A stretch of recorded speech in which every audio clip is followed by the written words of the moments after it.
Once upon a time, there was a peasant. He had a hard life, working all year round, little better off than a slave, and with no say in what went on. He was diseased, he was downtrodden, and he was dirty.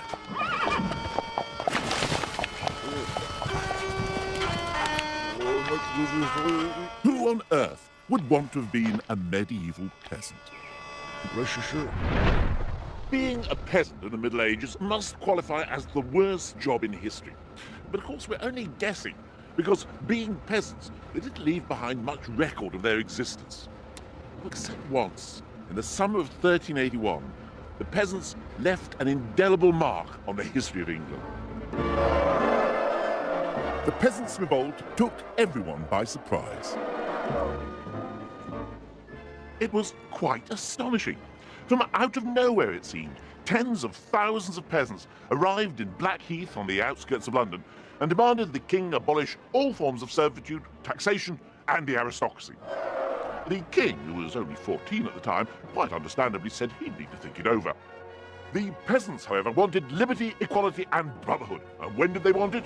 Now! 400 years before the French Revolution. Talk about pushing.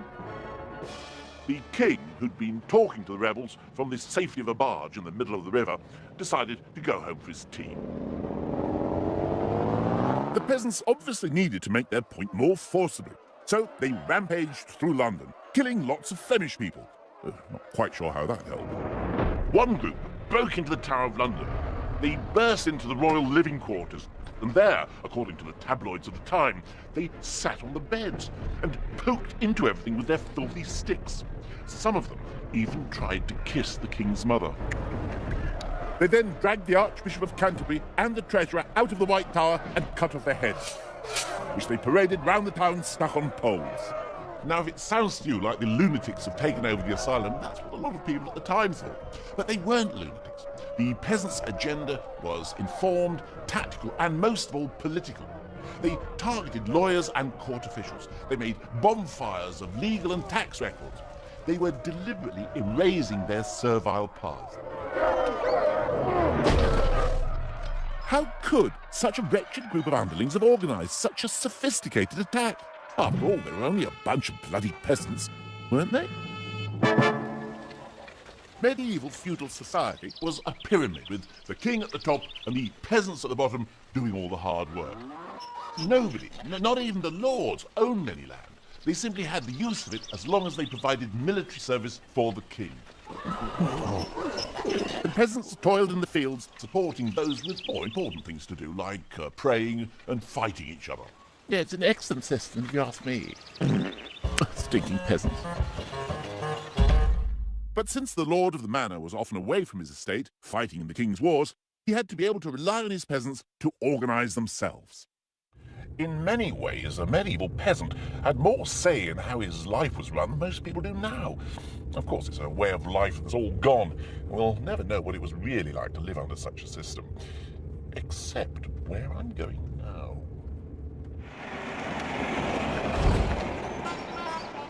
The village of Laxton in Nottinghamshire is the only place in England that still works on the medieval system, the centre of which is the so-called Court Leet, elected every year by the village farmers. In medieval times, it had the power to formulate bylaws, collect rents, and maintain law and order.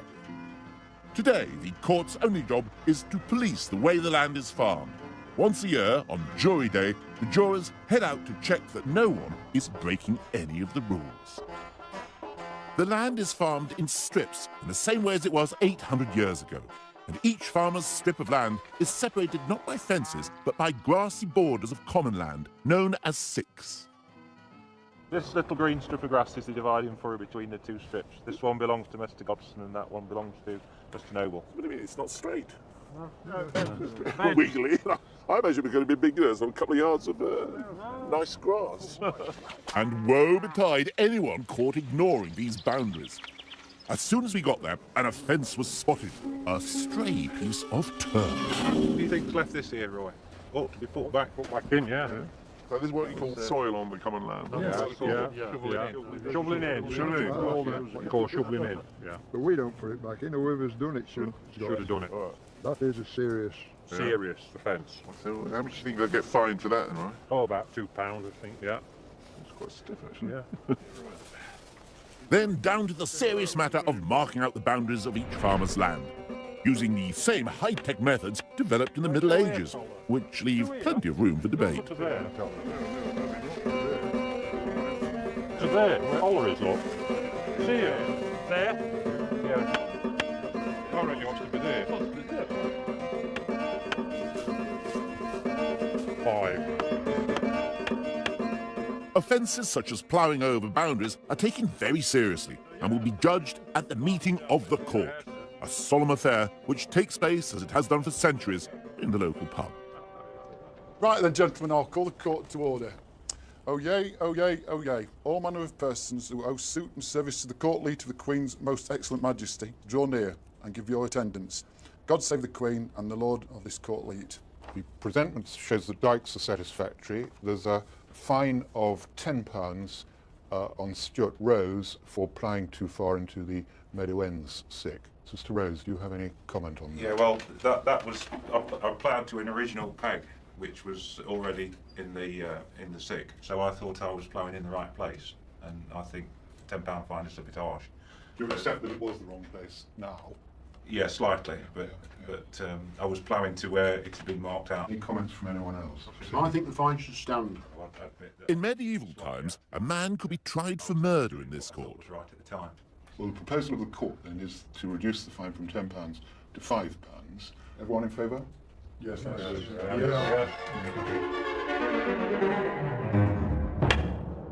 Of course, it suited the lords to leave all this petty legal stuff to the peasants to sort out for themselves. But there was a snag. The experience of dealing with the law and enforcing it sometimes meant that the peasants became minor legal experts in their own right, and when they did, they used that expertise to their own ends. Sometimes, however, they resorted to rather unconventional tactics. For example, in 1200, King John proposed a visit to the city of Nottingham. The residents of the nearby village of Gotham realised that this meant he would pass through their village, making it a king's highway, and thus making them liable to new taxes. So when the king's messengers arrived, what did they do? Well, the entire village pretended to be mad.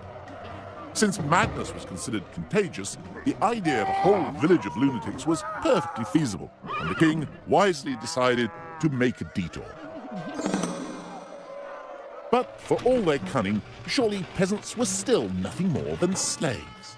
In the same way that the lord of the manor had to provide military service to the king, the peasants had to provide the lord of the manor with so many days' labour in return for the land they held from him.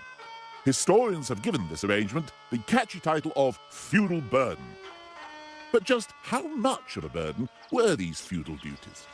For example, the peasants who ploughed these fields 600 or 700 years ago bore one of the heaviest feudal burdens in the kingdom.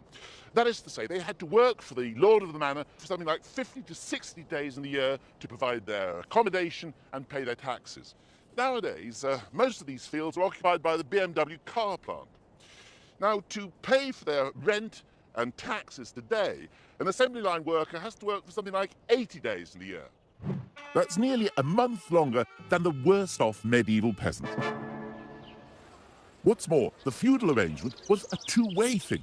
The lord had responsibilities to his peasants. In fact, twice a year he was supposed to lay on feasts for them, as a sort of thank you. I can't remember the last time the tacksman took me out for a slap-up dinner. Or a picnic. Of course, the lord of the manor lived like a lord. But what kind of a stinking hovel would his peasants have called home? The answer can be found at Britain's newest, oldest village, Cosmoston, on the outskirts of Cardiff, where a team of archaeologists have painstakingly recreated a complete medieval village. There's a surprising range of properties on offer. First up, a medieval bachelor pad, or rather, an affordable studio apartment suitable for the single working peasant. Must have been a pretty unpleasant life, hasn't it? It could be quite grim, but again, we've got to get rid of all of our modern views on what makes a good life. So this is how the lowest of the low would live. Yeah, we're right at the bottom, yeah. Well, it's quite spacious, really. Well, that's right, he has a nice little cottage, but that's about all he has going for him. So what does he do? He's a landless labourer. Here's a chap who's his land taken Bottom- away bottom of the- right at the bottom. And so he's got a fire, he's cooking himself something. Yeah, very basic pot here above his hearth. Tiny amounts of wood that be used, none of the roaring fires that we'd think of, because all of his wood has to pay the lord of the manor wood penny, go out into the woods, and he can just collect what's fallen. And he's got a bed, I see. Delightful bed here, with just a mattress full of straw thrown on top of it, and a couple of rough old woolen blankets. Plenty of fleas, I suppose. Hopefully, not too bad, because hanging above them, we have some flea bane. So in theory, that keeps the fleas away.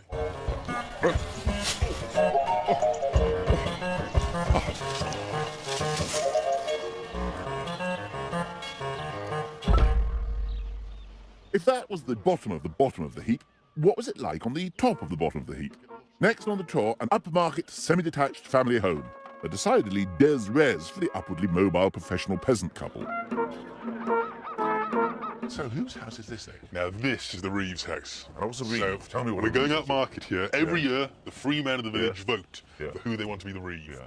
And the Reeve is almost like a village manager. Keeps an eye on things, makes sure that everybody's farming the land properly. He's a wealthy man, a wealthy villager. He doesn't make his money out of being Reeve. He owns a lot of land. That's right, he is the Land Rover Green Welly farmer. A very, very upper-class fireplace. Oh, he can afford it. Yeah. Definitely.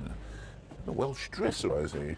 Very important, especially the Reeves wife. The first thing you see as you come in is her fine pottery display. So she's showing it off to everybody. Showing her jugs off to how everybody. rich I am. Exactly. We have some nice examples here. This one is Saintonge pottery. Sounds French to me. That's right, this has come up from the Bordeaux region, probably as part of the wine trade from that area. Anybody amongst the peasants who's going to be drinking wine is going to be the Reeve and his family.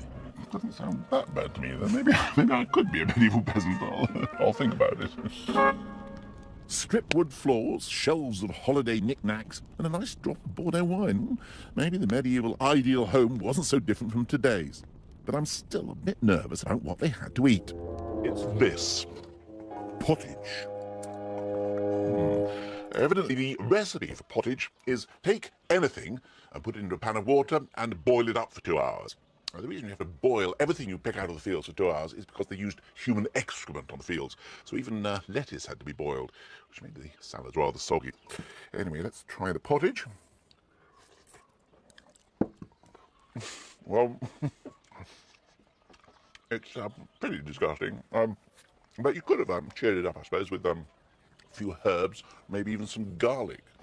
They also had an instant form of pottage, and you could take this into the fields with you, and then you could liquefy it with a bit of beer and eat that if you wanted to. Anyway, the good news about being a peasant was that you got to drink plenty of beer. They didn't have hops until 1420 when they were imported from Flanders. So before that, you had to flavour the beer with other things, like bog myrtle, this one's flavoured with. It's basically the same sort of stuff. Let's have a taste of that. Of course, they tended to drink alcoholic drinks rather than water because the water was usually not very drinkable. That's very nice, actually. Every village was dominated by its church, and the peasants' social life revolved around it.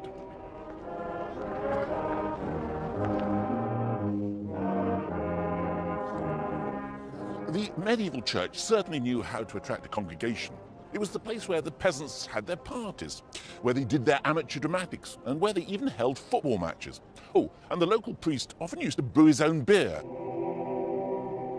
Which was certainly more of a draw than playing the guitar. And the church expected its peasants to be duly grateful. Here in Peasant, Gloucestershire, a rather quaint ceremony has survived from medieval times. Peasants would show their love of the church by giving it a big hug.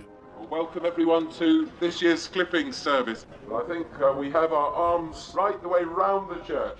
And so now we're going to embrace, or we're going to clip our lovely church.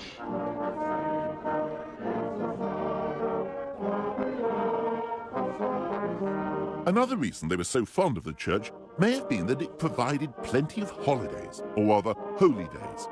If you thought we have more leisure time today, think again. Nowadays, we enjoy 8 public holidays a year. In the Middle Ages, the church insisted on 80. Well, a clearer picture of peasant lifestyle seems to be emerging. But I wanted to really get under their skin, so I was introduced to some real-life medieval peasants. Far from being sickly and diseased, forensic studies have revealed that the inhabitants of a remote Yorkshire village received surprisingly sophisticated health care. What about this chap here? We've got a skull with a big hole in the middle of it. Right, this is absolutely extraordinary. What this seems to be is a cranial injury that was treated by neurological surgery. This individual suffered a blunt injury to the head just around the time of the Norman Conquest. Where this hole is, that would have been where the bone was shattered into small fragments. If you look carefully at this, you can see where the surgeon made his incisions. Oh. The guy's been hit on the head, and the surgeon said, I've got to get rid of those pieces of fragments of skull. They knew that was bad to have the fragments of skull. Exactly, yes. So this guy's wandering around with a hole in his head. Oh, yes. I mean, this would have been covered by his scalp. What a bit of skin would have grown over it. Oh, yes, exactly. Yes, he wouldn't have had a hole right through to the brain. And he'd been perfectly all right with it. The bones reveal that some peasants lived well into their 60s, and whilst there are signs of malnutrition, their diet did have its benefits. One of the upsides is that they did have quite good dental health. There is very little tooth decay, and we can see That's here, because they're not having sugar and stuff like that. they're not having sugar, and also it's a very coarse diet, which seems to scour the teeth clean. And we can see this here, and that means that there's no chance for dental decay to get started. But a toothbrush still wouldn't have gone amiss in some cases. If we look at this one here, as you can see, these huge shaggy deposits on the teeth. Oh, it's disgusting. Right, well, this is actually mineralised dental plaque. This has accumulated over the years of his life. And that shows quite clearly there's no effort at oral hygiene amongst these people. Oh, God, he must have had terrible breath. Chronic halitosis seems to have been a bit of an issue. In Wales, a peasant woman could divorce her husband on the grounds of bad breath. Clearly, they weren't stupid. And historians now believe that the peasant class wasn't as ignorant as was once assumed either. It was all about getting your child in the right school, which in the Middle Ages meant being snapped up by the church. Village priests often taught the sons of villagers their ABC, and perhaps 1 in 10 of these boys would go on into the clergy.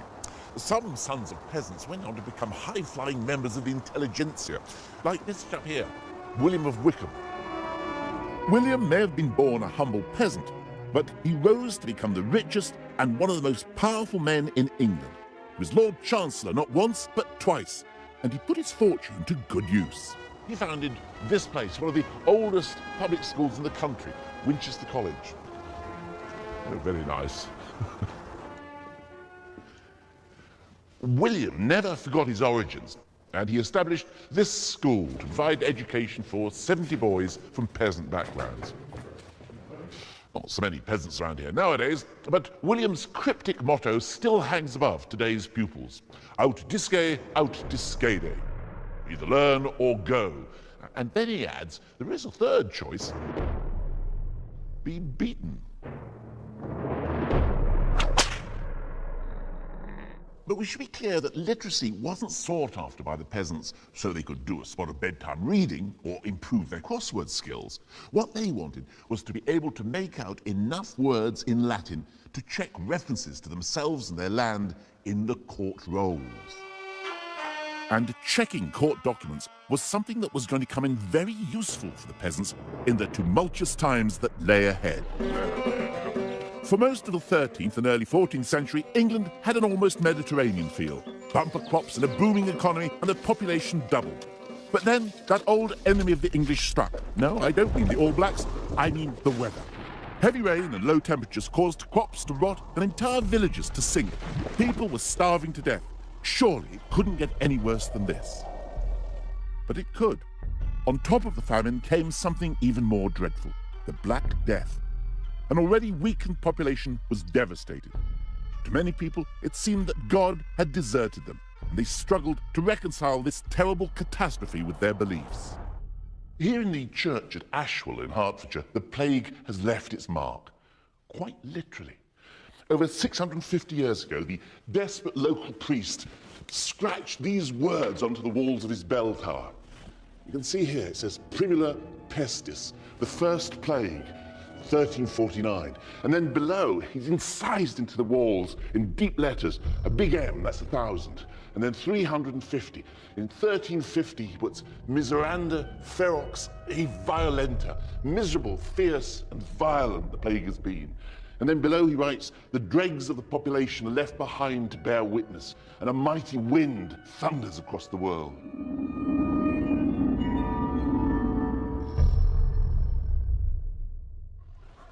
The Black Death was a catastrophe.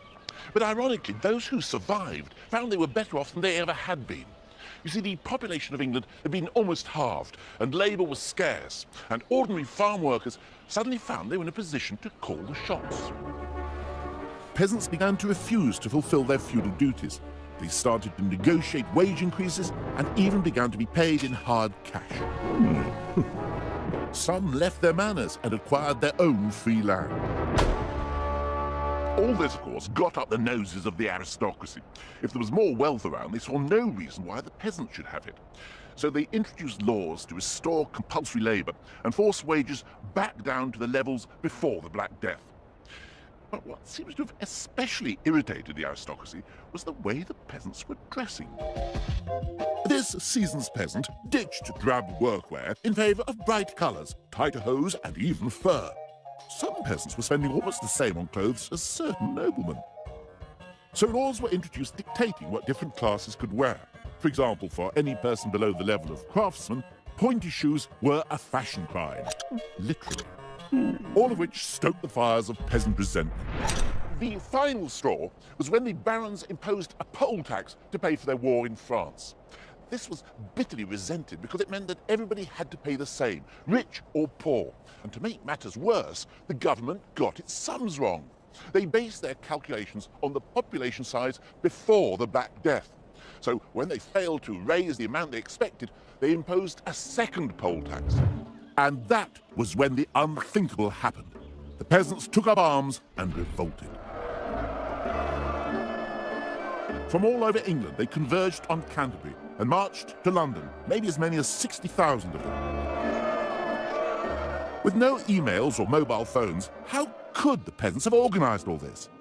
Could it be that they were making use of their newly acquired literacy to spread word of the revolt? Two of the chroniclers record what they claim were letters that the peasants were circulating amongst themselves. Now, the letters are written in English, but they're very cryptic. We don't really know what they mean. But it could be that they contain detailed, coded instructions for the revolt. This is the one in Thomas Walsingham's chronicle. And you can see here it says, John Sheep greeteth well John Nameless and John the Miller, and biddeth them chastise well Hob the Robber, and look, shape you to one head and no more.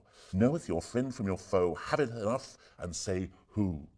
Now, it may be that when it says chastise well Hob the Robber, those are instructions to the peasants not to do any looting and only to destroy documents and records. And then it says, look, shape you to one head, no more. Well, it could be just instructions saying just only have one leader. But on the other hand, it may be instructions to go on pilgrimage to Canterbury, where the peasants assembled first. And the focal point was the head of Thomas à Becket. And finally it says, knoweth your friend from your foe, and say who. These could be absolute rigid instructions to distinguish your friends from your enemy by the battle cry.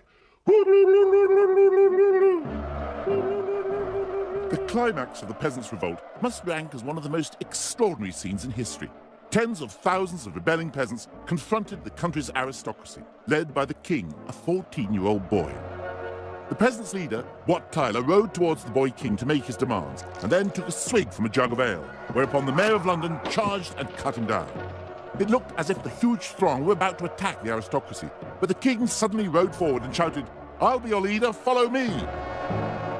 The king granted the peasants pardons and promised to abolish serfdom. But once the rebels had dispersed, the barons quickly set about slaughtering the ringleaders. Thousands of peasants died. The peasants' revolt failed. However, the ideal of freedom and of owing deference to no one was a lasting legacy of the medieval peasant. But there's a sting in the tail to the peasant story. The lords realised that if the peasants were now free from any labour obligation to them, They were likewise free from any obligation to care for their peasants. The social consensus of the feudal system had broken down. And there was worse to come. Peasants were about to come face to face with their real enemy, sheep. You see, your average lord could make more money out of sheep than he could out of peasants. And for a start, there's a lot more wool on a sheep, and you can eat them, which is possible with peasants, but socially tricky. So the lords started to throw the troublesome and uneatable peasants off the land and replace them with these chaps. The social landscape of Britain changed forever. There's nothing intrinsically terrible about the peasant's life. In fact, there were times in the 14th century when it was pretty fine. It deteriorated when the lords fenced in the land, and it got even worse in the Industrial Revolution, and small farmers are still up against it. The life of the peasant depends on the society, but it's sobering to think that compared to a lot of people's lives today, some medieval peasants had it pretty good.